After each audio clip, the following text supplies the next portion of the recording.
Hola, bienvenido. Soy Perla Icor y esto es Así es como tú, un podcast de salud y salud mental. Y aquí aprendemos y nos inspiramos con herramientas que puedan ayudarnos a transformar nuestras vidas. Te invito a que te suscribas al podcast aquí en YouTube y también en Spotify. Y hoy tenemos en el podcast a Gustavo Díez, un neurocientífico que tiene una gran plataforma que se llama Niracara. Bienvenido, Gustavo. Muchísimas gracias, Perla. Es un placer estar aquí contigo. Gracias por la invitación.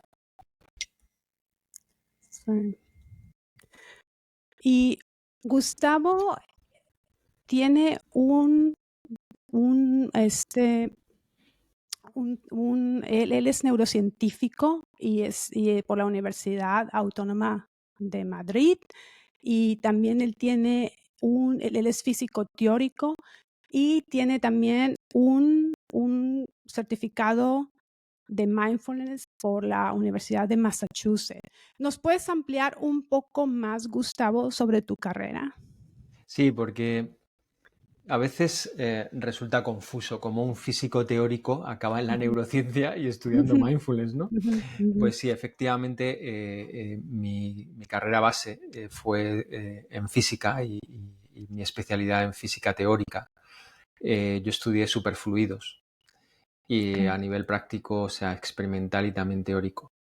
Pero por una cuestión personal, em, eh, tuve que hacer prácticas de mindfulness en un momento dado, eh, y fue tal el impacto que tuve que me interesé mucho por la psicología y la neurociencia. Entonces me reespecialicé en neurociencia en Barcelona y después pues el doctorado lo desarrollé también en neurociencia. Aparte me he metido en otros avisperos, como la inteligencia artificial, aquí en la Politécnica de Madrid, que es una escuela de ingenieros. Y por muchos motivos, porque me interesaba, pero también porque en neurociencia, sobre todo cuando analizamos señales del cerebro, utilizamos también pues, herramientas matemáticas sofisticadas como Machine Learning o inteligencia artificial, ¿no? En general. Y, y mindfulness fue tal la experiencia que tuve con estas prácticas que me interesó mucho la fuente y entonces fui a Boston y estudié en Massachusetts en aquel momento con Saki Santorelli, que era el director del Center for Mindfulness de la Universidad de Massachusetts.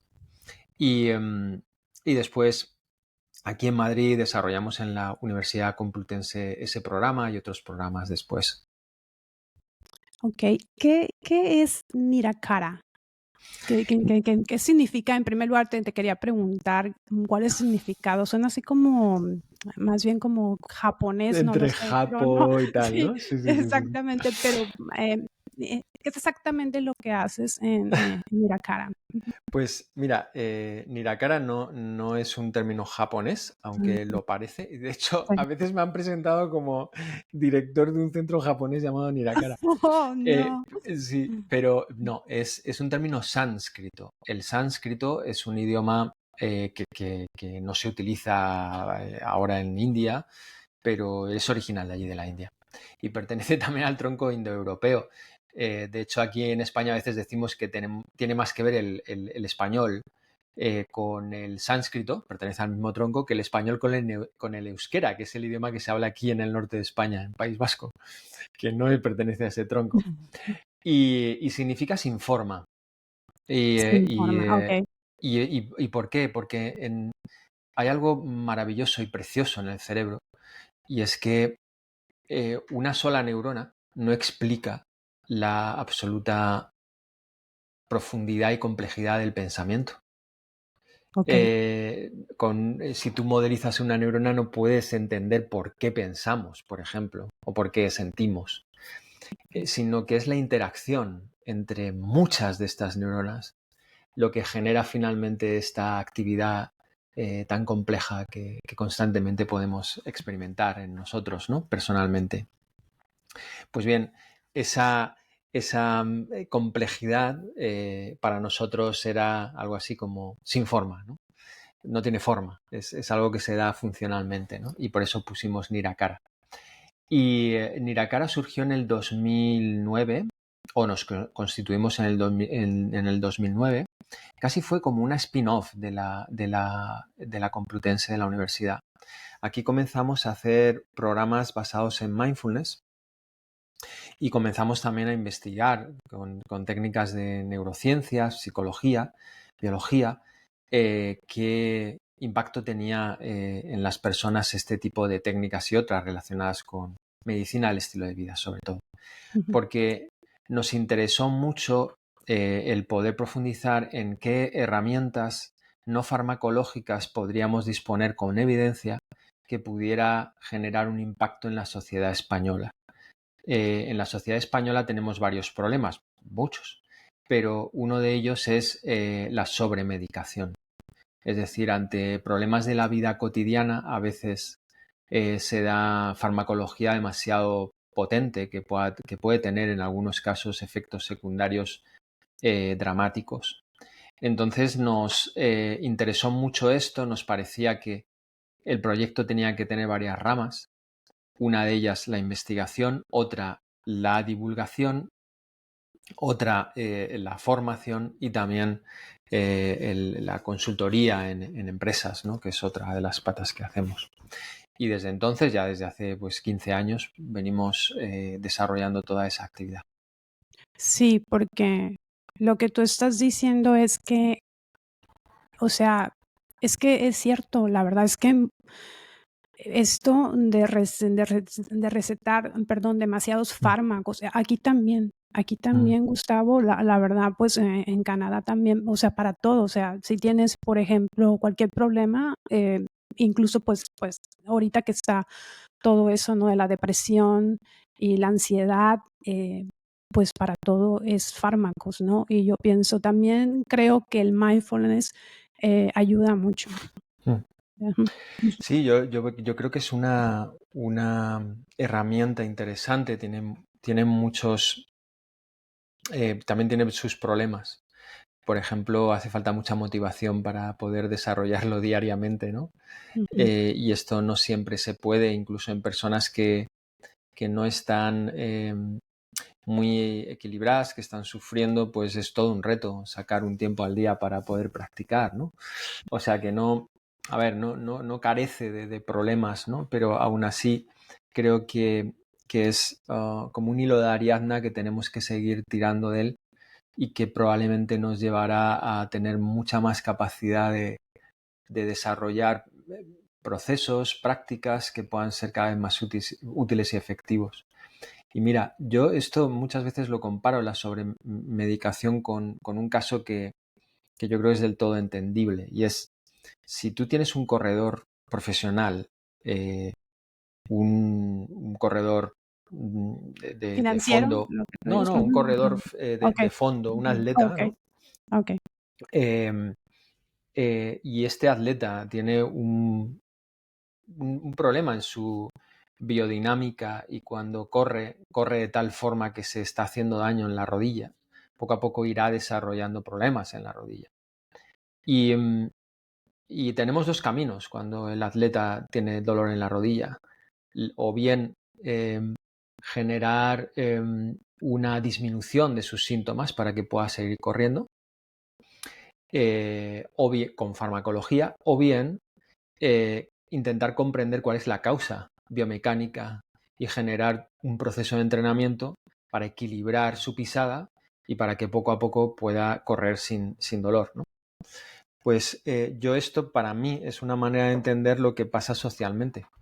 Yo creo que el sistema está saturado. Psiquiatras no pueden dar abasto con la cantidad de casos que hay. Tienen 5 minutos para ver a personas. Pues obviamente lo que van a poder hacer es recetar, pero la receta quita síntomas. Pero la pregunta es, ¿ataca realmente a las causas? Si las causas son comportamentales, psicológicas, no. Ya. Porque no me creo, y además por toda la investigación que hay y todos los metaanálisis que ya hay, que el problema de los síntomas depresivos sea una carencia de serotonina y por lo tanto los fármacos no atacan, digamos, a la causa, sino simplemente, en el mejor de los casos, reducen síntomas. Pero la cuestión es que eso no ataja el problema, sobre todo en personas que tienen 20 años. Aquí se está recetando farmacología a personas demasiado jóvenes, que simplemente tienen problemas por vivir, porque vivir no es fácil, y en vez de dotarles de herramientas de afrontamiento, se les quita síntomas. No me parece adecuado. No, creo que eso es lo mismo que también está pasando aquí en Canadá. También, o sea, es todo lo que tú dices. El doctor nada más vas al psiquiatra o al psicólogo y te recetan algo, ¿no? Un fármaco y solamente lo puedes ver por 5 minutos y ya. Pero no vamos a la cuestión de la raíz, ¿no? A la causa que es la mentalidad, ¿no? Que no nos hacemos conscientes, pues de lo que estamos pensando, ¿no? Como que reducimos nuestra conciencia porque vamos tan rápido todo el tiempo que no nos damos tiempo para nosotros mismos. Exactamente, no tenemos una cultura del bienestar mental. Ujú. Y hay muchos factores que pueden mejorar el mindfulness es uno, ¿no? La práctica, pero hay muchos Sí, otros que pueden mejorar la calidad y la experiencia psicológica de las personas. claro que sí. Mira, ahorita que empecemos a las preguntas de hábitos, que vamos a hablar de la neurociencia de los hábitos, te voy a hacer una pregunta, fíjate. Tú que usas siempre el método científico y eres un científico, ¿no? Es la neurociencia y o sea, siempre estás usando el método científico, pero te voy a hacer una pregunta, ¿qué piensas de la espiritualidad? Bueno, a ver,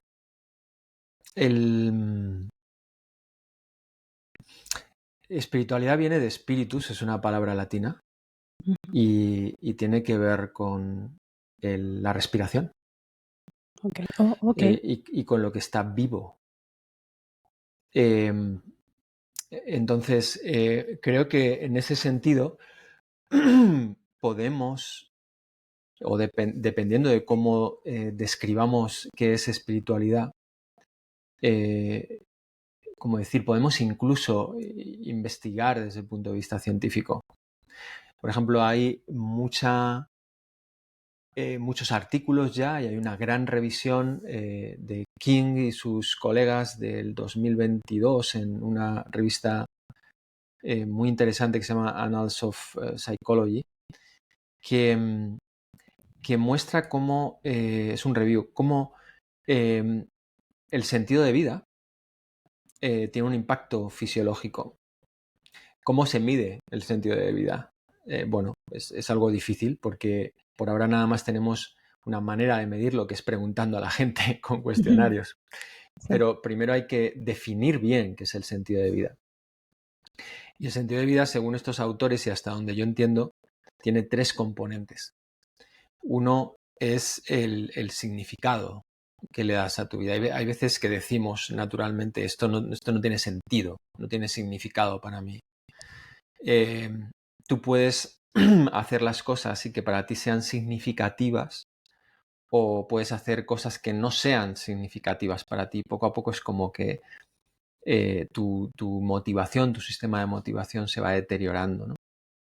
Pero también hablan del mattering, que es sentir que tu aporte importa, que tú importas para los otros, que tus acciones importan, que tu podcast importa. Y también el propósito, que tiene que ver con los objetivos importantes de tu vida, ¿no? Pues bien, esto se mide con cuestionarios y está relacionado, por ejemplo, con mayor longevidad, personas que puntúan más, con mayor salud mental en muchísimas variables, síntomas de depresión, ansiedad, estrés, con variables de salud coronaria. Desde el punto de vista médico, tener un sentido de vida o tener un buen asiento en la espiritualidad creo que es muy saludable. Lo que ocurre es que a veces cada uno define la espiritualidad de una manera, porque tenemos derecho primero y Pues sí. porque, y porque las palabras o los conceptos son así de flexibles, ¿no? Entonces yo creo que se puede uno aproximar de manera científica incluso a la espiritualidad, aunque la espiritualidad para cada uno y personalmente tiene que ver con muchas cosas. Para mí, pues tiene que ver con esos 3 principios que te he hablado, pero con otras muchas cosas, con la conexión con los otros, la conexión con la naturaleza. Y cuando estudio biología, veo que por lo menos en el ser humano, esa conexión es fundamental. Nuestros cerebros se han desarrollado por muchas cuestiones de esta manera tan compleja y preciosa, pero una de ellas es por la socialización, porque hemos generado sociedades cooperativas y que cooperan entre ellas. Y para poder cooperar entre tú y yo necesitamos estar conectados.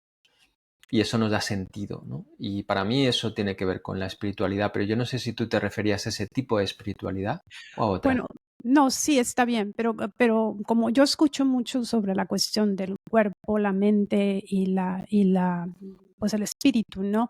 Y creo que pues es una pregunta que te quería hacer tú como científico, solamente para que me dieras tu opinión, porque pues he leído algunos libros y algunos libros son de gente, pues, doctores y esto, la cuestión de la vida y la muerte, ¿no? Pero, o sea, es cierto, mm, tú crees en lo que tú quieres creer, del universo, Dios, energía, como tú le quieras llamar, pero no sé, o sea, eh, no sé, pero yo siento, aunque yo he traído la mayoría de las personas que han estado en el podcast, o son científicos o son doctores, eh, que usan el método científico, y eres el primero que le pregunto sobre la espiritualidad, pero yo pienso que hay algo más, Gustavo, no sé, yo pienso que hay algo más, algo me dice que hay algo más, pero como es difícil, digamos, probarlo, entonces, no lo sé, o sea, ¿cómo empezamos por ahí? O sea, por ejemplo, con la neurociencia, ¿no? Podría probar la neurociencia un día, porque la conciencia es como, sigue siendo un misterio, ¿no? Para nosotros. Sí, a ver, yo soy un poco de la escuela, me considero así, aunque nunca lo he conocido, no tuve la suerte de conocerlo, de Feynman, de Richard Feynman, un gran Ujú, físico. ujú, Y, y, y, ah, y he intentado desarrollar la curiosidad ante todo. Creo que un científico que no desarrolla la curiosidad se va a topar de forma muy abrupta con el fundamentalismo científico, ¿no? Y él proponía, por ejemplo, cosas del tipo, siendo un gran físico y aportando muchísimo a la física teórica, por ejemplo, del tipo, si nos planteamos si hay extraterrestres, tenemos que ser ujú, muy serios ujú, y no podemos directamente desechar esa pregunta porque no hayamos tenido nunca la evidencia de que existen ujú. científicamente. Sí. Es decir, que todas las preguntas hay que abordarlas con seriedad y con respeto. Y, por ejemplo, ante las creencias o la religiosidad, yo me lo planteo de una manera científica con mucho respeto. A veces no es necesario demostrar científicamente que existe Dios. No. Lo que es muy interesante es por qué el ser humano eh, necesita, por ejemplo, de una creencia. Em, Puede ser otra manera de estudiarlo.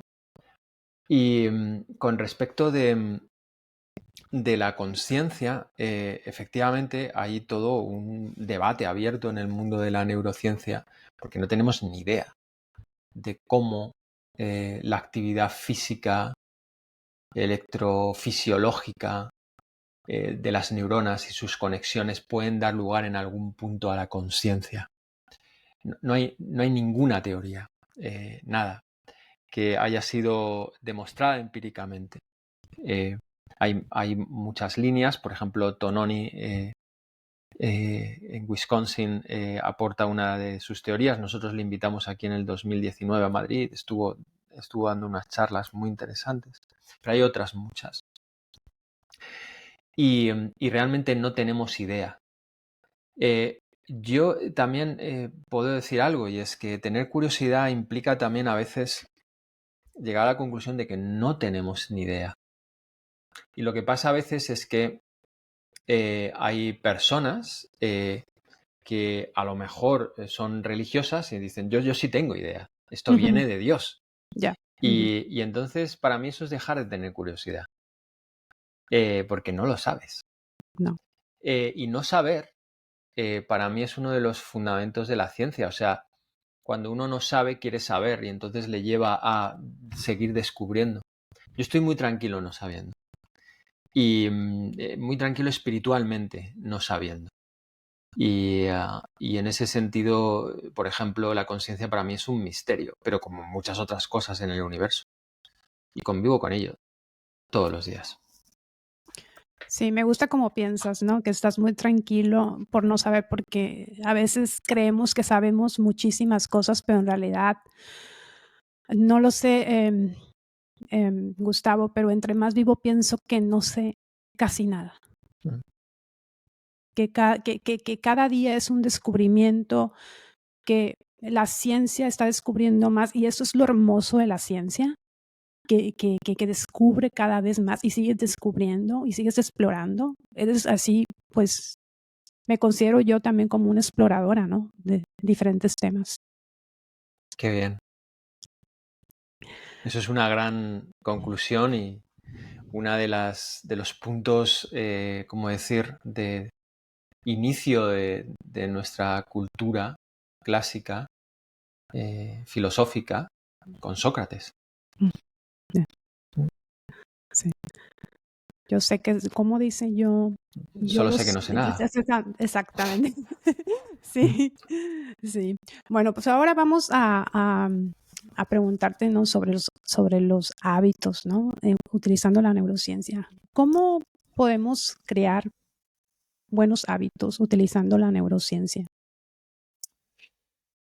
A ver, yo creo que lo primero es entender un poco más el cerebro, para saber a qué nos enfrentamos. O sea, la neurociencia puede aportar sobre todo conocimiento. Luego no sé si puede aportar muchas cosas prácticas, ¿no? Ujú. Eso es más bien quizás la psicología, ¿no? Pero la neurociencia sobre todo aporta conocimiento.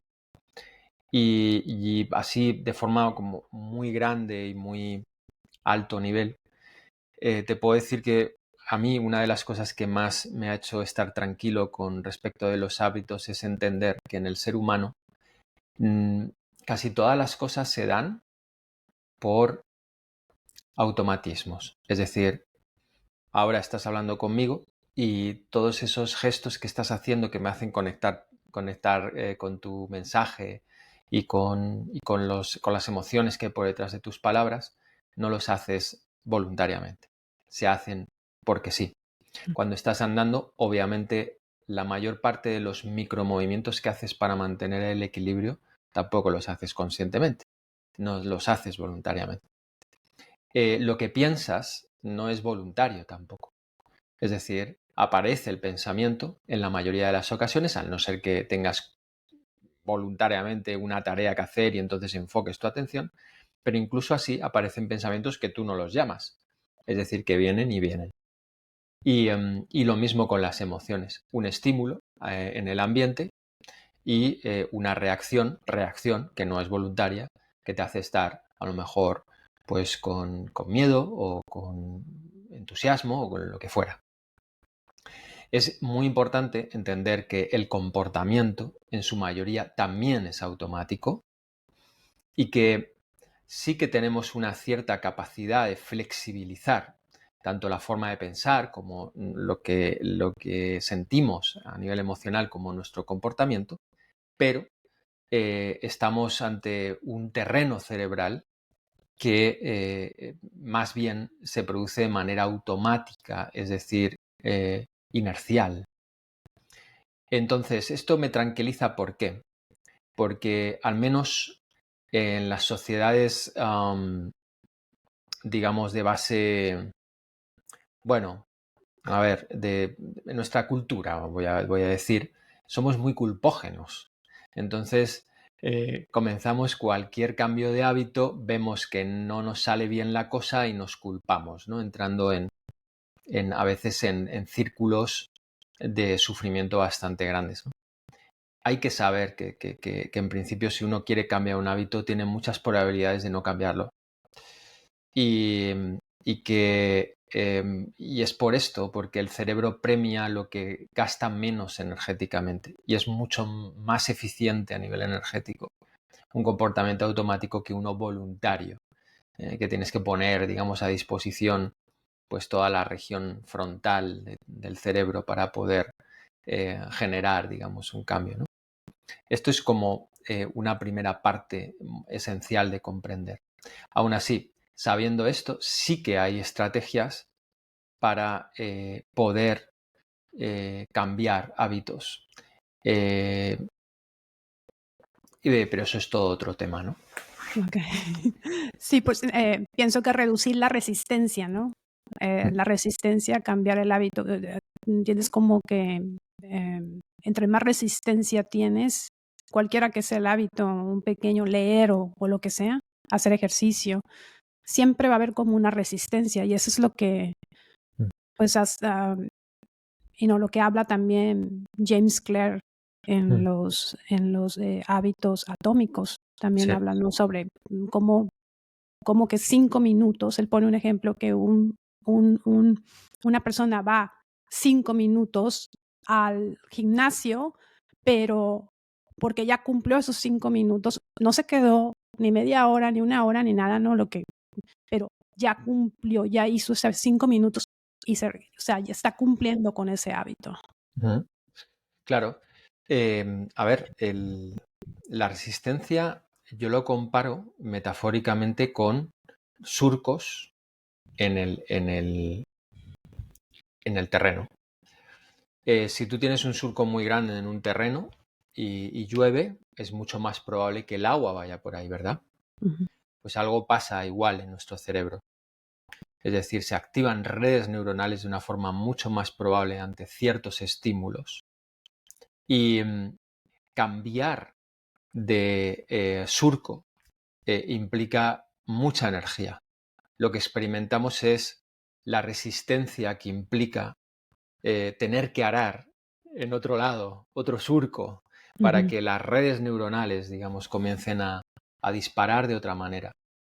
Y, ante un cambio tan pequeño, objetivamente, como es voy a estar 5 minutos haciendo, qué sé yo, stepping o bicicleta en el gimnasio, da igual, no son los 5 minutos, es el cambio de hábito lo que Se te cambia genera de resistencia. Luego, una ujú. vez que te pones, a veces uno siente también que es como la inercia que a veces tiene un carrito de la compra cuando lo llenamos un montón, o sea, mucho, que al principio cuesta mucho, pero una vez que se pone en marcha ya no cuesta tanto, pues algo así Ujú. pasa, ¿no? Sí, Que lo difícil es como ese primer paso para tener que hacer un surco diferente en el suelo, ¿no? claro que sí. ¿Cómo nuestro estilo de vida piensas que afecta la formación de hábitos? Em, a ver, el estilo de vida tiene una influencia en todo. Em, Ten en cuenta que si tú quieres hacer que una plantita esté sana, necesitas saber qué sitio de la casa es el más adecuado, qué tipo de tierra, qué tipo de agua, qué frecuencia de riego, etcétera, ¿no? Bien, algo así también nos pasa a nosotros.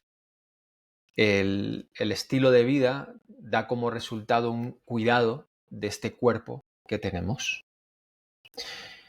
A veces es tan sencillo como que nos sentimos mal simplemente porque no estamos cuidando adecuadamente a la plantita, es decir, a nuestro cuerpo. En relación con el estilo de vida y los hábitos, pasa un poco lo mismo. Mira, si tú un día no duermes bien,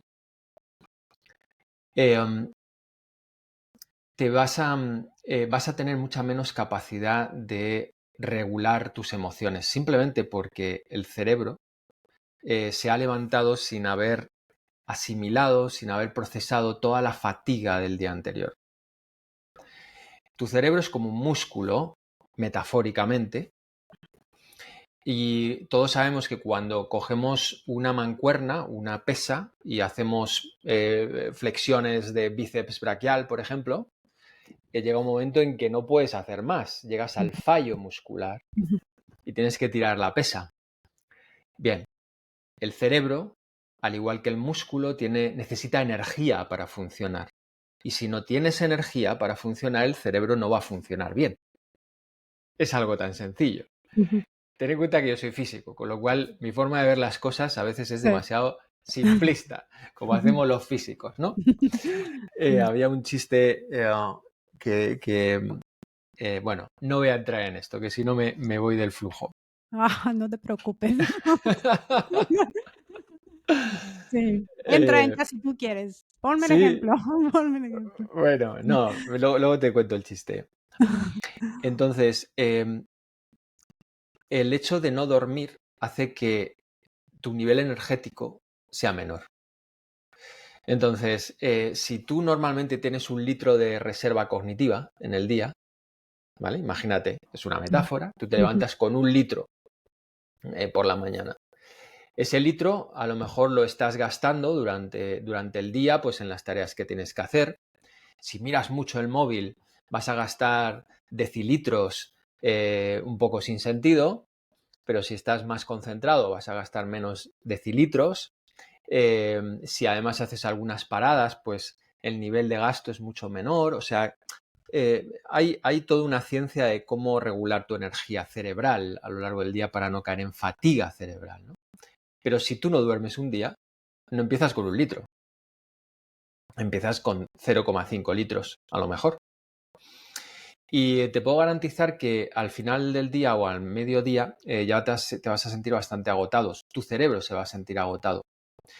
Y la parte frontal en particular. ¿Y qué ocurre? Que muchos hábitos son automáticos.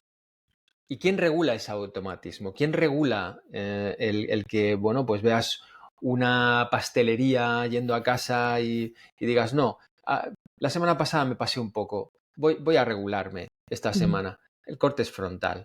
Si ese corte frontal no tiene suficiente energía por un mal estilo de vida, entonces va a ser mucho más probable que no generes buenos hábitos. Es como un círculo sobre sí mismo. Y es mucho más probable y se conoce que la gente compre compulsivamente en Amazon por las noches, porque es cuando más cansada está, cuando menos capacidad de regulación tiene. Y bueno, finalmente el estilo de vida inadecuado puede generar malos hábitos. Los malos hábitos, ¿qué son sino un mal estilo de vida? Y se van generando como circuitos de retroalimentación, que son los más inerciales de todos. Okay. ¿Ves?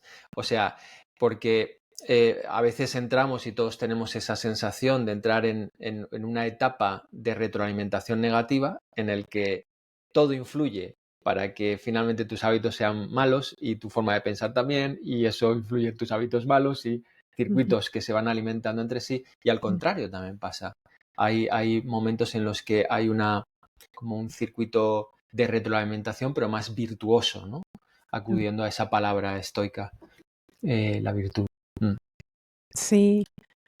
A mí, pues me ha sucedido, ¿no? De que, por ejemplo, cuando no duermo o que duermo más o menos, o sea, sí ha pasado que hay días que, por ejemplo, que no duermo, ¿no? Pero es como una cadena, como tú dices.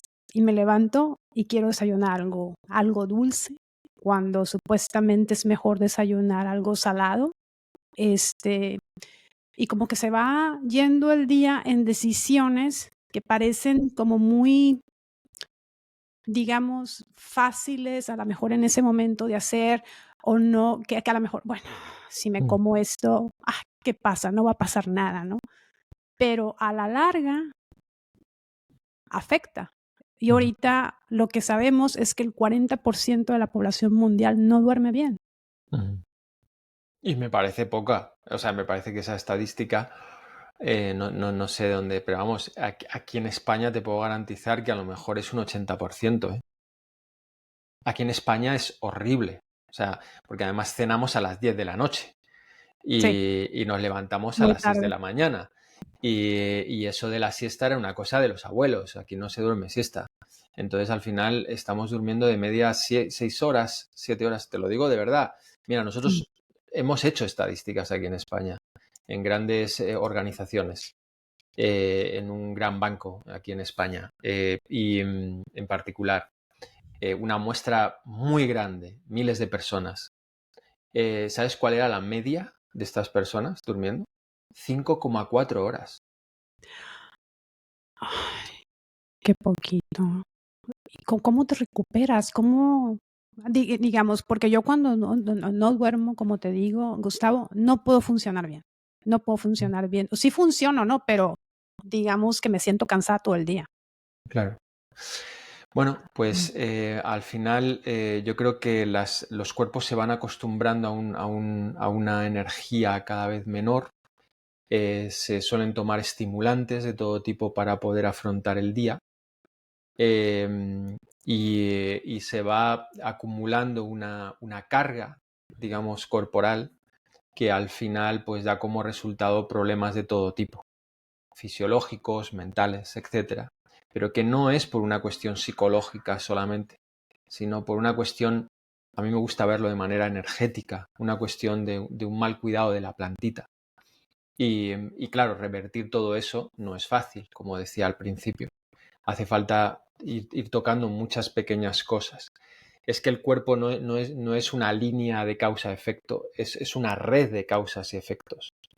Entonces, existe y hay muchas personas, obviamente nosotros aquí vemos a mucha gente que dice, es que yo sé que dormir es bueno, pero es que ya no puedo dormir, es que no, tengo insomnio, es que Es que así, me despierto a las 3 de la mañana con la cabeza como si fuera una lavadora, dando vueltas en centrifugado y sin poder volver a conciliar el sueño, ¿no? ¿Qué hago? Pues ahí, digamos, hay que intentar atajar el problema muchas veces no de forma directa, sino indirecta. ¿Qué elementos hacen que la plantita está un poco mejor? A lo mejor no puedes cambiarla de sitio en la casa, pero sí que puedas regarla un poco más. mm, A lo mejor puedes podarla un poquito. Y en estas personas exploramos qué cosas pueden empezar a cambiar, ¿no? Obviamente, si entran en un programa de mindfulness, pues bien, pero hay veces que ni siquiera eso es posible.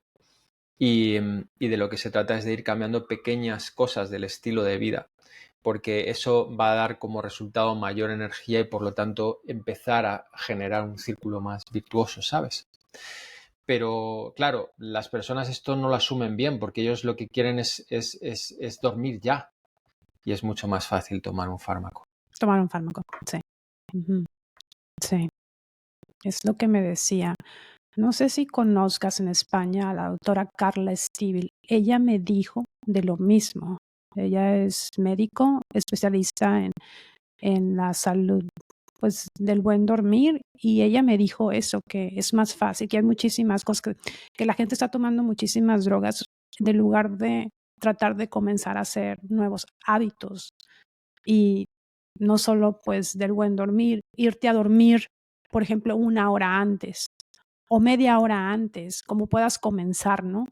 Y de ahí, pues, se va como una cadena. Tienes una mala alimentación, no haces ejercicio, eh, vas muy rápido, no haces conciencia, no paras en el día de decir: "¿Sabes qué? 5 minutos voy a parar", y decir: "¿Sabes qué? ¿Qué es lo que estoy pensando? ¿Cómo estoy llevando mi día?". porque la gente va y va y va y va. Y yo pienso que la vida tiene el estrés, tenemos el estrés normal, pero estamos en este lucha, huida, que el sistema simpático de nuestro cerebro está siempre alerta constantemente, de lugar de usar la otra parte, el parasimpático del cerebro, que nos ayuda a calmarnos. Y el mindfulness, yo pienso que puede ser una gran herramienta para Sí, nosotros, pero yo pienso que tenemos que tener más educación sí. en eso, en el mindfulness, en tratar de meditar. Aunque mucha gente me dice, ¿no? ¿Sabes qué, Perla? Yo no sé meditar, no sé cómo hacerlo. ¿Qué es lo que tú piensas de esto? Mira, yo he entrenado muchísimas personas ahora con mindfulness y, y hablo desde no solamente la experiencia técnica, o sea, teórica, sino también práctica, ¿vale? Em, y voy a partir de un sitio muchísimo más sencillo de lo que normalmente se hablan. Voy a poner el ejemplo de un corredor de resistencia, porque hemos trabajado también con deportistas de élite, ¿no? Y sabemos lo que es. Un deportista de élite va a tener un buen desarrollo profesional, no solamente si sabe entrenar, sino sobre todo si sabe descansar. Descansar no es fácil. Tú tienes un deportista que a lo mejor te entrena, si es atleta, series y se pone a un nivel de 150 con respecto de sus valores, digamos, máximos, ¿no? O sea, que realmente tiene una capacidad de esfuerzo bestial y puede aguantar mucho ahí. Pero sin embargo, si el día siguiente no puede descansar por algún motivo, ese deportista no va a generar corporalmente las adaptaciones necesarias como para que ese trabajo sea sostenible en el tiempo y se va a lesionar. A veces, y yo creo que esto todo el mundo lo conoce en el mundo del deporte, se producen sobreentrenamientos. Por ejemplo, una persona que no está entrenada corre un maratón. Ujú.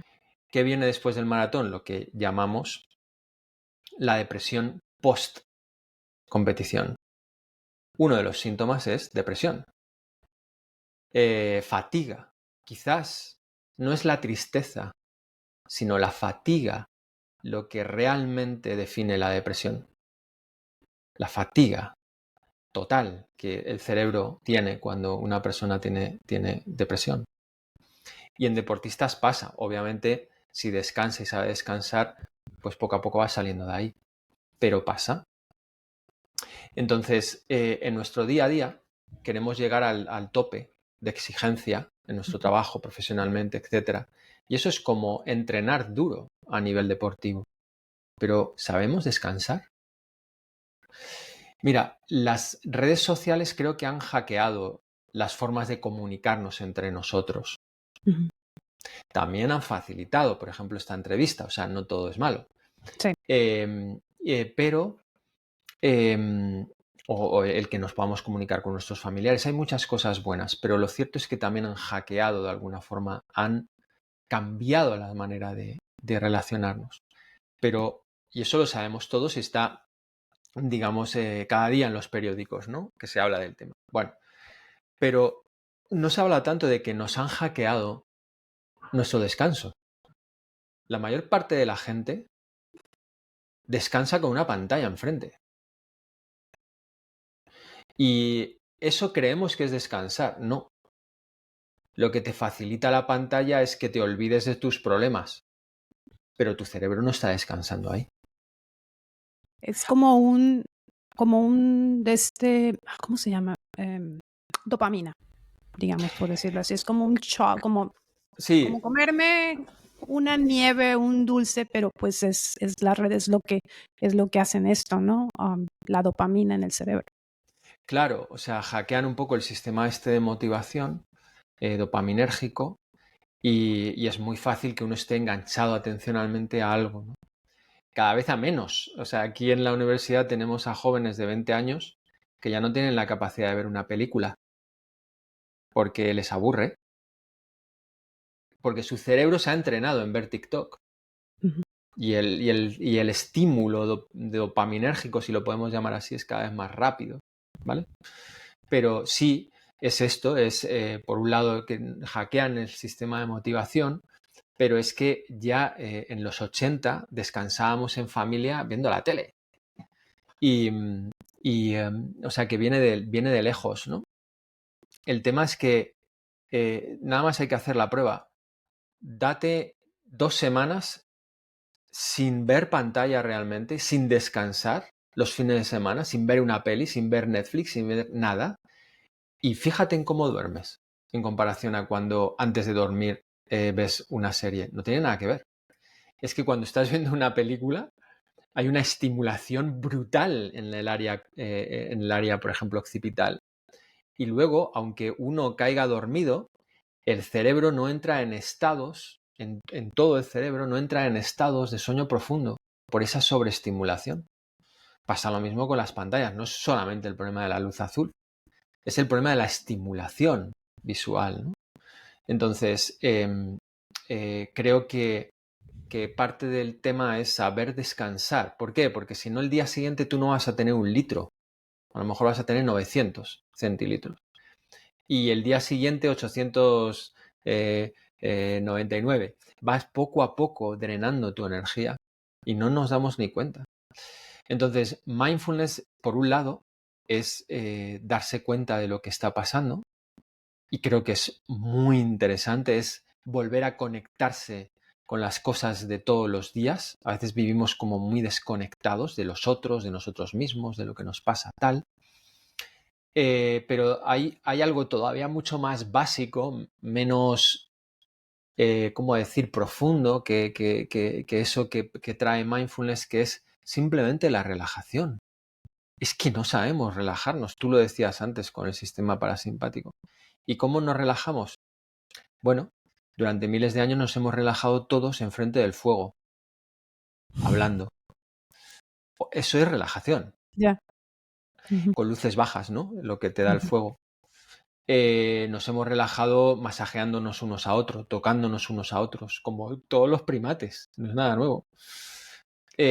Nos hemos relajado también más modernamente, también con técnicas. Sí, hay técnicas que nos permiten relajarnos.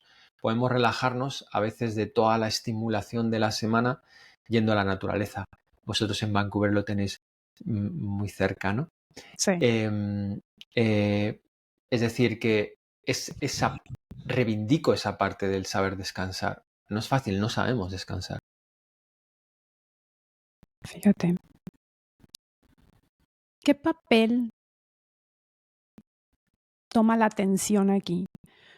Porque tú como neurocientífico has escuchado ese experimento que hicieron, no recuerdo, creo que en Estados Unidos, sobre que una persona se disfraza de gorila y pasa enfrente de las personas y esas personas ni siquiera lo detectan. Yo pienso que nuestra atención está, puedo decir la palabra, secuestrada de alguna manera. Ujú. ¿Tú crees que está secuestrada de alguna manera nuestra atención hoy en día por las redes sociales y por eso es que no podemos, digamos, ni dormir bien, ni alimentarnos bien, porque incluso en la alimentación hay mucho extremismo en el ejercicio? También tienes que hacer este ejercicio o este para adelgazar, pero no se enfocan en muchas personas que yo veo, ¿no? En las redes sociales, pues se enfocan en que las personas deben de adelgazar, pero más bien es cómo te estás nutriendo, ¿no? Mm. Entonces, ¿qué papel crees que tiene la atención ahorita, bueno, para crear buenos hábitos? Mm. Es un temón muy, muy interesante, el de la atención. Mira, dame un minuto porque se me cayó antes una cosita Sí, no te y puede ser preocupes. que se vaya la cámara. Nada, ahora vengo, ¿vale? No, Nada, un sí, minutito. no te preocupes. Pues aquí estamos hablando con Gustavo Diez, un neurocientífico español, y espero que ustedes estén disfrutando la, la plática, y porque yo la estoy disfrutando mucho y estamos aprendiendo mucho de cómo hacer nuevos hábitos, cómo dormir mejor, diferentes cosas, ¿no? Y estamos hablando, pues, por supuesto, cómo todo esto afecta al cerebro y a la neurociencia, a nuestro día a día, ¿no? A nuestro estilo de vida. Y ya que estamos Atención. aquí con... Mira, atención. Antes decíamos con el tema de los hábitos que el cerebro tiene una parte automática, inercial, que tiene mucho sentido porque es eficiente energéticamente, ¿no? Y la atención no se escapa a eso. Es decir, nuestra atención normalmente es una atención automática, no voluntaria.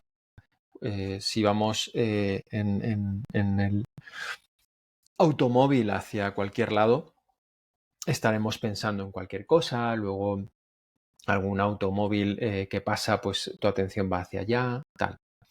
Es decir, que nuestra atención normalmente está caminando de un lado a otro. La atención, de forma muy metafórica, se puede asemejar a un gran maestro de orquesta. Es aquello que hace el cerebro para activar algunos músicos dentro de la orquesta, o sea, regiones cerebrales, e inhibir a otros. Ahora entra el violín, pero el trombón se calla. Ahora entra la percusión, un poquito más alto. Por favor, los vientos. Y así, ¿no? Cuando tú estás hablando conmigo, todo el sistema atencional está haciendo que la información necesaria para hacerme la pregunta esté disponible. Cuando yo te estoy hablando, no solamente me estás escuchando y llevando la atención, por lo tanto, al sonido, sino que memoria de trabajo está haciendo que las ideas que yo te evoco, tú las puedas ligar con cosas que ya sabes. Obviamente, la atención también te hace inhibir el sonido que a lo mejor está pasando en otro lado de la sala, ¿no? La atención inhibe y gran parte de la activación de nuestro cerebro cuando también intentamos escuchar un sonido muy lejano, apenas perceptible, haciendo que los sonidos de la sala pasen a un segundo plano, ¿no? La atención forma en el cerebro, se detecta en diferentes regiones del cerebro, hay redes frontoparietales muy grandes, muy distribuidas por todo el cerebro que se activan tanto de forma voluntaria como involuntaria. Y es tan esencial en el ser humano que incluso la forma de nuestro cráneo está determinada por esas redes frontoparietales. Si bien en los neandertales, por ejemplo, la forma del cráneo era un poco más aplanada, la forma del cráneo del Homo sapiens, yo me considero Homo sapiens, es más bien como un círculo y esto se debe a todo este engrosamiento de las redes frontoparietales. Ujú. O sea que para el ser humano ha sido muy importante desarrollar la atención y probablemente tenga que ver con el desarrollo de los instrumentos, que obviamente uno tiene que tener mucha atención para afilar una piedra de sílex y tal, ¿no? Y a medida que los instrumentos y la tecnología fueron avanzando, pues más todavía, obviamente en el arte, en la escritura, uno tiene que tener atención, ¿no? Y actualmente hay muchos tipos de atención. O sea, hay muchos modelos de la atención y actualmente se está premiando un tipo de atención que está constantemente persiguiendo el nuevo estímulo.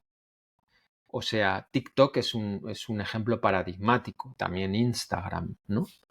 Y es uno está viendo un vídeo que le causa interés, pero luego viene otro que les causa otra vez interés, y todo esto, como tú decías antes, son pequeños chutes de dopamina que van generando un hábito.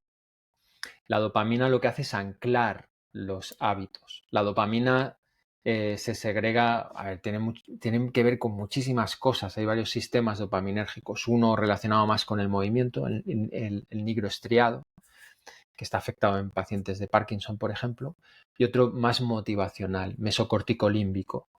Y en este caso, pues cuando tú, por ejemplo, estás haciendo un artículo, por ejemplo, de tu blog, y lo terminas finalmente, también tienes tu segregación de dopamina, ¿no? O sea que asienta hábitos. El aprendizaje por refuerzo está muy basado en estos sistemas dopaminérgicos. Pero claro, en el caso de Instagram o las redes sociales, se está constantemente alimentando. Estas conductas se llaman de sobre-refuerzo o hiperrefuerzadas, ¿no? Y lo que hacen es que las redes neurales que generan los hábitos, que en principio se ligan al estriado en los ganglios basales, están muy reforzados, y las personas siguen, haciendo este tipo de comportamiento adelante, ¿no? A mí me pasó algo y creo que sirve para entender, y yo tuve una temporada bastante estresante por temas financieros de la empresa, ¿no? Y recuerdo que en aquel momento había tanto estrés que me veía leyendo periódicos. Los periódicos de España, me leía también ingleses, todo tipo de periódicos, porque me hacían como distraer la atención, ¿no? Y me di cuenta que en un momento dado, cualquier cosa que me generaba ansiedad hacía que yo llevara la mano al móvil para ir a la aplicación de algún periódico, ¿no? Esto es lo que genera el hiperrefuerzo de las redes sociales, de los periódicos, que también lo tienen, o sea, tienen scroll infinito, y, y de otras aplicaciones que se generan básicamente para el entretenimiento, ¿no? Refuerzan y llegan a ser como chupetes, como los chupetes, no sé si lo llamáis así. Chupetes es lo que chupa un bebé, Sí, que es de plástico. sí.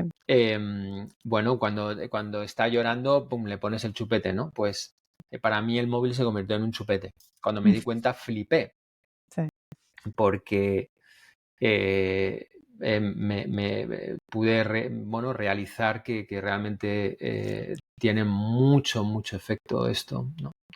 Entonces, a tu pregunta, Clara, de ¿crees que estamos secuestrados por la atención? Bueno, sí, pero lo hemos estado también en otras épocas. Es decir, la televisión también es un gran moldeador no solamente de atención, sino también de conciencias. Los periódicos son grandes moldeadores de relatos sociales, y la propaganda política, y incluso pues se puede decir que algunas religiones también lo son. Entonces, no es nada nuevo. Lo que ocurre es que ahora, pues bien, el periódico lo leías y ya está.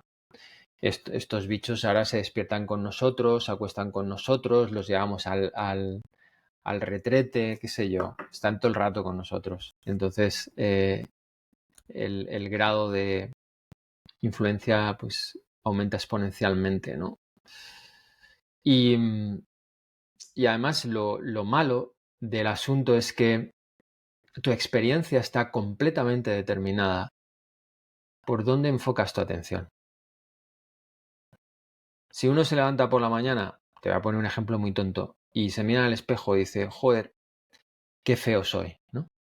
Y durante todo el día, gran parte de su comportamiento está basado en ese pensamiento, pues se sienta o no se sienta en una mesa porque cree que es feo y que los demás le van a a prestar atención o no, tu vida va a estar completamente delimitada, como si fuera una esfera que está limitada a una serie de experiencias y no otras. La atención funciona así. Entonces, el que jóvenes y no tan jóvenes, adultos, tengan su atención en estas cosas durante todo el día, hace que su vida, lo que ellos consideran su vida, esté delimitada por aquello que aparece en la pantalla. Y es verdad que uno tiene la impresión de que tiene la libertad de elegir unas cosas u otras, pero creo que solamente es la impresión. Y me parece que ahora estamos en un momento en el que yo diría que lo importante es hacer aquellas cosas que te devuelvan a la vida más física, o sea, al tacto con el otro, a una conversación en 3 dimensiones, a las salidas a la naturaleza, a las cosas más vividas, más de cuerpo a cuerpo, porque nos estamos perdiendo la vida en círculos atencionales, como tú dices, que no tienen demasiado sentido y no nos hacen sentir bien al final. Y creo que eso explica por qué hay un repunte de trastornos mentales, es uno de los factores quizás. Ya. Enfermedades como el Alzheimer o enfermedades, ¿cómo se dice? Degenerativas. Neurogenerativas, sí. Que es lo que se dice que la gente debe de salir afuera y empezar a convivir y empezar a tener relaciones, porque una de las cosas más importantes para nuestro cerebro y para nuestro cuerpo, pues es tener buenas relaciones, ¿no? Fomentar eso, no el aislamiento, y eso es lo que está provocando, digamos, en las redes sociales, y no sabemos, y está afectando pues a los jóvenes mucho, incluso a los niños, ¿no? Claro, o sea, están afectando a todo el mundo, ¿no? Entonces Tota- eso es importante. Totalmente, Ujú, totalmente. Yo ahí creo que sí que hace falta hacer una gestión más activa de eso. No hay que culpar a nadie. Creo ujú, que somos muy culpógenos con nosotros mismos y con los demás. Enseguida queremos mm. tirar piedras en la plaza del pueblo a alguien. Pero no, es algo que nos ha sobrevenido como humanidad. No lo hemos podido controlar, el desarrollo tecnológico. Y simplemente ahora hay que poner medios porque empezamos a saber bueno, que puede estar afectando, ¿no? Y obviamente en cerebros que se están desarrollando pues de una manera todavía más dramática, ¿no? Antes decía que la atención es algo muy característico del ser humano y que explica cómo incluso nuestro cráneo ha cambiado. Nuestro cerebro es tan redondo y tan precioso por eso, ¿no? Pero otra componente es la sociabilidad. Somos los primates más sociales. Y para que seamos sociales necesitamos cerebros que nos permitan conectar con el otro. Y a todo este conjunto de capacidades y de zonas cerebrales podemos llamarlo el cerebro social. Cuando una persona se aísla, obviamente existe un deterioro en las relaciones y por lo tanto también en su cerebro.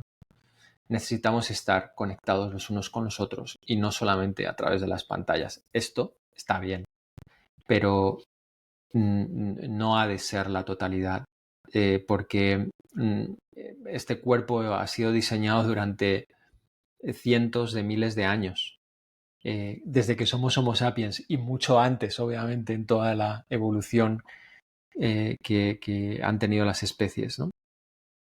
Y, y creo que no es sustitutivo y que nuestros cuerpos, nuestros cerebros sufren mucho cuando no le damos lo que naturalmente están necesitando tener, que son relaciones y conexión de calidad con otros. Con otros seres humanos, ¿no? Porque nosotros somos, pues eso ha estado en la humanidad por miles de años, ¿no? Si alguien se aísla de un lugar, o sea, de, digamos, las tribus o lo que éramos antes, ¿no? Pues prácticamente íbamos a morir porque nos separábamos de la conexión, ¿no?, que teníamos con todos, pues todo nuestro pueblo, nuestra comunidad. Y eso es lo que sucedía. Pero mira, te estaba, ahorita mencionaste algo, ¿no? Yo quisiera poder tenerte aquí en vivo conmigo y poderte darte un abrazo y decirte muchas gracias, Gustavo, por haber estado en el podcast y todo eso, ¿no? Eso sería mucho más maravilloso. Quizás lo pueda hacer en el futuro, visitar España y hacer un en vivo directamente contigo. Tengo 2 más preguntas para ti. Yo sé que tienes limitado tiempo y se está haciendo tarde en España. En tu opinión, ¿por qué las personas no logran sus objetivos y formar buenos hábitos que les ayude a transformar su vida? Yo creo que hay una red de causas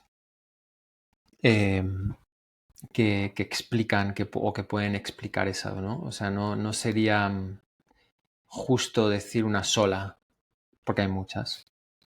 Pero quizás algunas de las más comunes pueden ser algo que antes he dicho, ¿no?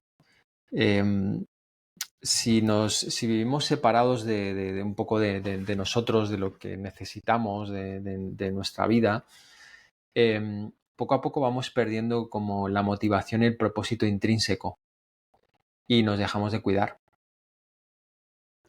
Entonces, parte del asunto también es algo muy clásico en términos culturales, como es el autoconocimiento. El autoconocimiento es clásico en el sentido de que forma parte de nuestra cultura greco-romana, ¿no? Y creo que eso es una cuestión fundamental. Veo que hay vidas que están demasiado robotizadas, digamos. Y eso hace que las personas pierdan esa motivación intrínseca por seguir viviendo. Eso es un gran factor. Cuando eso pasa, pues tiras de comportamientos que tienen un placer inmediato, como puede ser comer, como puede ser comer, quiero decir, cosas que no te vengan bien, pero que tengan ese placer inmediato, como pues azúcares o lo que fuera, comida rápida, tal. Y otra serie de comportamientos, ¿no? Creo que eso es una parte muy básica y a veces creo que no se tiene en consideración. Luego, cuando uno realmente quiere cambiar hábitos y no puede, a veces es una cuestión también de realismo. Quiere cambiar muchas cosas a la vez y a lo mejor no puede porque literalmente no tiene la energía. Yo no puedo correr ahora un maratón si no entreno y a lo mejor me puede llevar años entrenar para llegar a un maratón. Esa bajada a la realidad y a lo que uno puede hacer creo que es básico, es una componente cognitiva fundamental.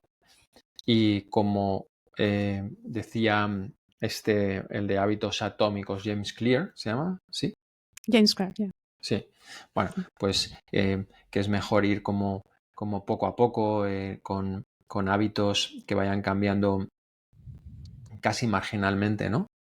Pues es cierto, tenemos que asumir las cosas que realmente podamos asumir y que sean sostenibles en el tiempo. Es otra componente, ¿no?, básica.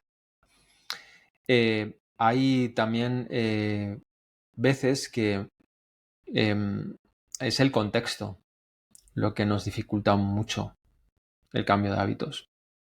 Por ejemplo, familia, vivir con una persona que a lo mejor está generando una influencia muy negativa a nosotros, vivir en un espacio socioeconómico en el que hay mucha precariedad, en el que hay en barrios donde hay mucha violencia, todo ese estrés hace que nuestro sistema nervioso esté alterado y ante una alteración simpática, pues uno tira más bien por comportamientos que le hagan sobrevivir y no mira el largo plazo, sino el corto plazo. Entonces, es verdad que en esas situaciones es muy difícil cambiar hábitos, pero eso no quiere decir que no se pueda y tampoco quiere decir que sea todavía más importante intentarlo, porque si no el contexto se lleva por delante a muchas personas. Y ahí una vez más el principio de empezar por cosas pequeñas, realistas y que realmente se puedan hacer es básico.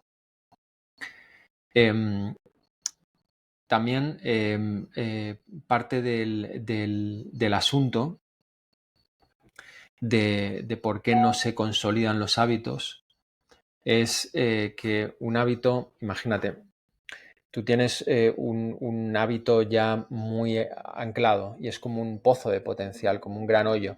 Si tú pones aquí una canica, es muy difícil que salga de este hoyo de potencial.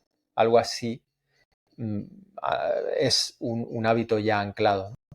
Para hacer un nuevo hábito, uno tiene que tener la motivación de ir a otro hoyo de potencial, pero ese pequeño hoyo de potencial no va a ser tan grande, va a ser pequeñito, va a ser una cosita así pequeñita en la que la canica, pues, lo más seguro es que se vaya y vuelva otra vez al hoyo de potencial. Cuando uno realiza un cambio de hábitos, lo que tiene que planificar perfectamente es cómo lo va a seguir repitiendo.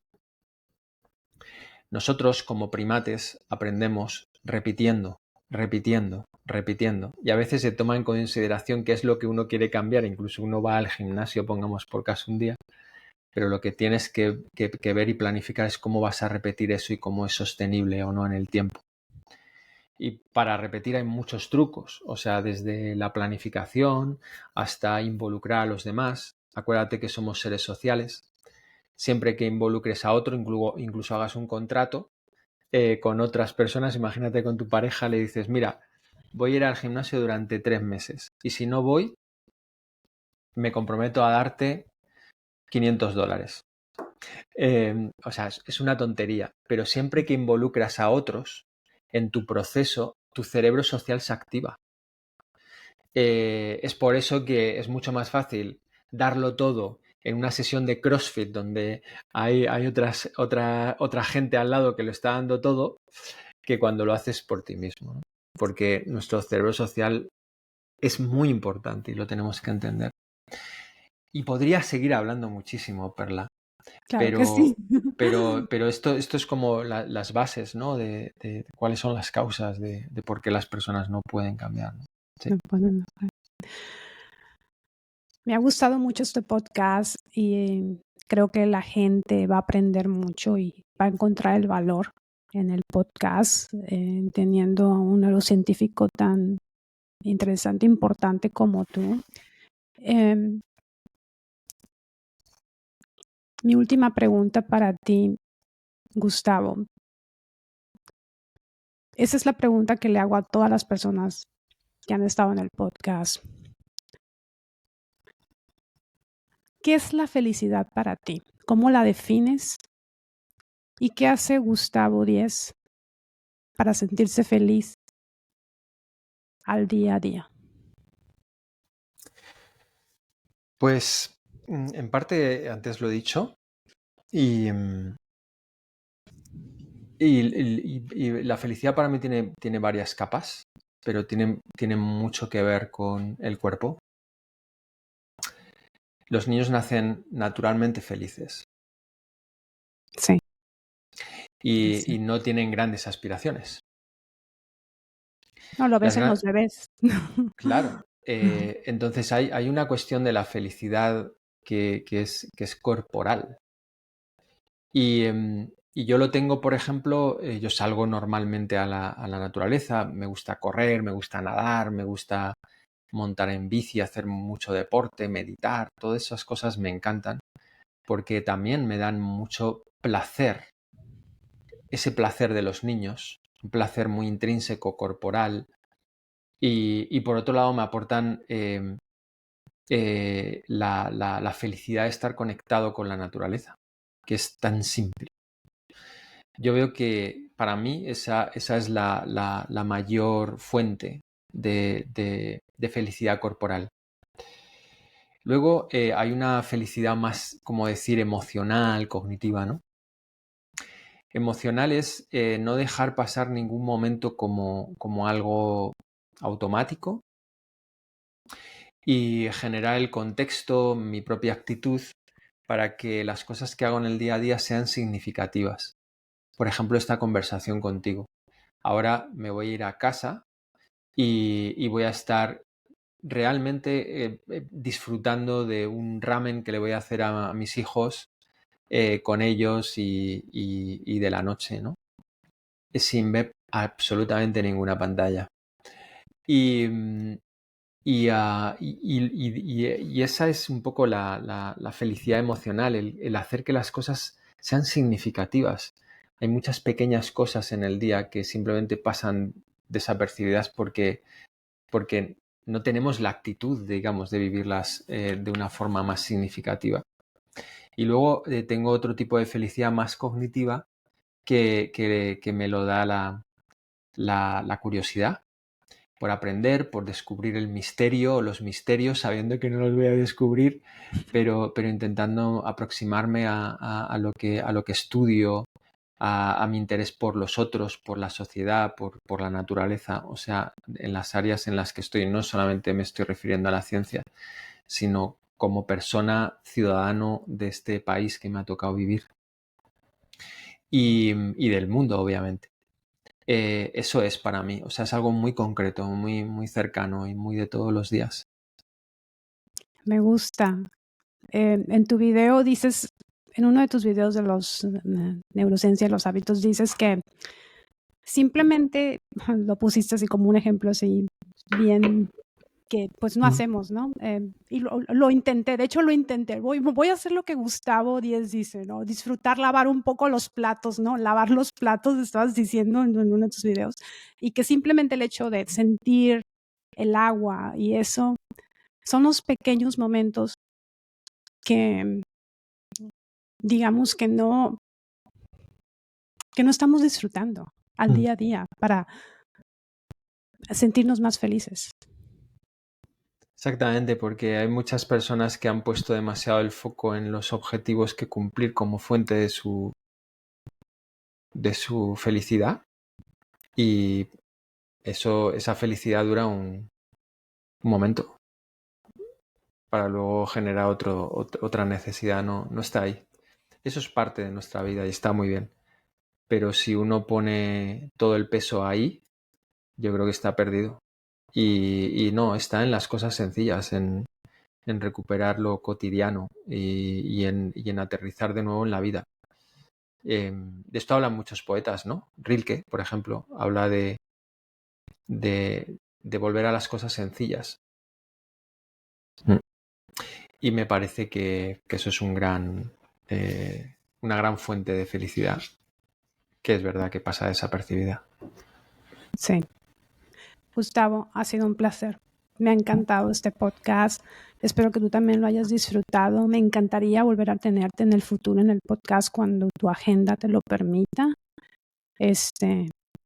Y pues te deseo lo mejor en Iracara y pues que sigas descubriendo más cosas y quizás a lo mejor en el próximo podcast nos puedas hablar más sobre por los nuevos descubrimientos de la neurociencia, algo de mindfulness.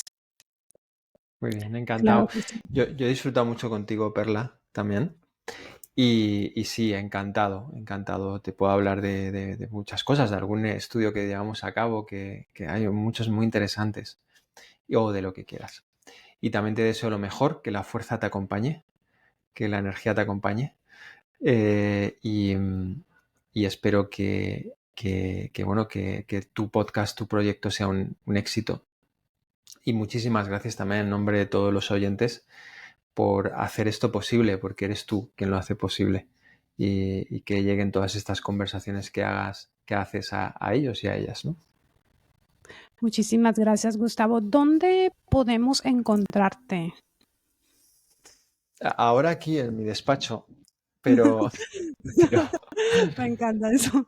pero a ver, En redes, en la sí. página de Niracara ahí hay mucha información. Luego Niracara tiene redes también. Yo no suelo estar mucho en redes, o sea, porque no tengo el tiempo para ello, Pero en Iracara hay un canal de YouTube, a veces hago algunas cosas que pueden ser interesantes y, y este es mi canal, digamos, de conexión. Niracara, un canal súper recomendadísimo por mí para todos los que estén escuchando y viendo el podcast. Que Gustavo Díez tiene muchísimos podcast ahí que ustedes pueden checar. Habla de mindfulness, habla de neurociencia, de todas las cosas del cerebro. Tiene muchísimos invitados, me ha gustado. Suscríbete a Niracara y pues es recomendadísimo por mí y vas a ver que también vas a aprender muchísimo sobre neurociencia y hábitos y todo. Bueno, entonces te doy las gracias otra vez, Gustavo. Muchísimas gracias. Gracias. Ya sé que es de noche allá en España y pues ya se está Sí, haciendo tarde. bueno, aquí tenemos el mal hábito de que esto sea la tarde todavía. Sí. Nosotros hablamos siempre de 8 de la tarde, 8:30 de la tarde, ¿no? Ujú. Cuando realmente es de noche ya. Bueno, entonces, pues a mí me pueden encontrar en perla-eicor si ustedes me quieren seguir en Instagram y por supuesto les invito a que se suscriban aquí, así es como tú, y voy a dejar toda la información de Niracara y de Gustavo Díez en la cajita aquí en YouTube de información y también me pueden encontrar, pueden buscarme en Spotify. Pues les agradezco mucho por haber estado aquí y también, claro, otra vez a Gustavo Díez y pues nos vemos en el próximo episodio. Bye, Gustavo. Vale, muchas gracias, Perla. Bye, bye, muchas gracias.